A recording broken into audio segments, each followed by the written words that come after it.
Dalam nama Bapa dan Putra dan Roh Kudus. Amin. Bapak, Ibu, Saudara-saudari terkasih, salam jumpa kembali dalam Renungan Inspiratif Minggu Biasa ke-17 berdasarkan Injil Lukas bab 11 ayat 1 sampai 13. Tuhan, ajarilah kami berdoa. Bapak, Ibu, Saudara-saudari terkasih, Santa Teresa dari Avila adalah seorang kudus yang sangat terkenal karena kesalehannya. Kesalehannya itu menyebabkan orang sering membaca tulisan-tulisan rohaninya. Ada banyak tulisan tentang Santa Teresa dari Avila.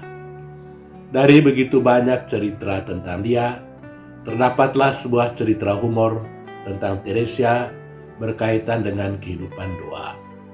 Menurut cerita itu, Teresa hampir selalu berdoa, tidak peduli apapun yang sedang dilakukannya. Jadi, apapun pekerjaannya, dia melakukan pekerjaan itu sambil berdoa. Pada suatu hari, Teresa pergi ke toilet untuk buang air besar. Seperti biasa, di kamar seperti itu pun dia tetap berdoa. Ketika dia sedang berdoa di toilet, tiba-tiba datanglah setan hendak mengganggunya. Setan itu mengolok-olok Teresa karena bahkan di tempat seperti itu dia pun tetap berdoa. Teresa yang merasa jengkel dengan olokan setan itu menjawab, "Enyahlah engkau iblis, apa yang keluar dari mulut saya adalah untuk Tuhan Allah, sedangkan apa yang keluar di bagian belakang itu adalah untuk engkau."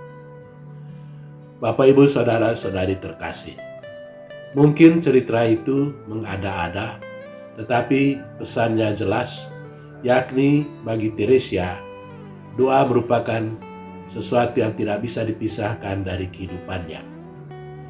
Doa merupakan bagian penting dalam kehidupannya. Tentu pentingnya doa untuk kehidupan tidak cuma berlaku bagi orang-orang kudus, tetapi bagi semua orang Kristiani. Saudara-saudari terkasih, dalam Injil hari ini, para murid meminta Yesus untuk mengajari mereka berdoa.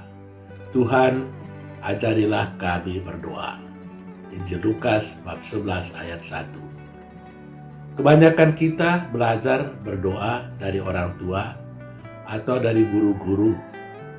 Mereka mengajarkan kita sejumlah doa yang harus kita hafal, terutama menjelang komuni pertama. Cara pengajaran doa yang demikian memberi kesan seolah-olah Allah senang dibayar dengan doa. Contoh, dosa kita akan diampuni setelah kita mendoakan penitensi. Akibatnya, kita menganggap doa sebagai sesuatu yang harus dilakukan apabila kita ingin mendapatkan sesuatu dari Allah. Konsep seperti itu tentu saja sangat mempengaruhi pemahaman orang tentang doa. Bagi kebanyakan orang, doa menjadi sesuatu yang bersifat monolog, satu arah. Dalam hal itu, manusia mendaftarkan keinginan dan kebutuhannya, lalu meminta kepada Tuhan untuk memberikan apa yang diminta. Dalam hal yang demikian, Allah diperlakukan seolah-olah seperti sumbat botol yang akan digunakan selama masih ada isinya.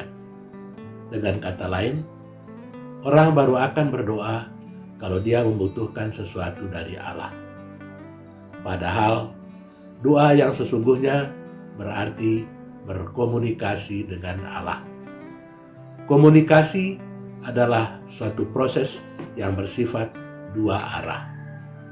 Pertama, manusia berbicara dan Tuhan mendengarkan. Tetapi kedua, Tuhan berbicara dan manusia mendengar. Hal ini mesti sungguh diperhatikan. Jika dalam doa kita cuma berbicara dan berbicara, maka kita tidak punya waktu untuk mendengarkan Tuhan. Padahal ada begitu banyak hal yang ingin disampaikan Tuhan kepada kita. Komunikasi yang efektif terjadi kalau kita saling mendengarkan. Jadi, ada waktu di mana kita menyampaikan keinginan kita kepada Tuhan, dan harus ada waktu juga di mana kita mendengarkan sabda Tuhan yang berbicara kepada kita melalui kitab suci.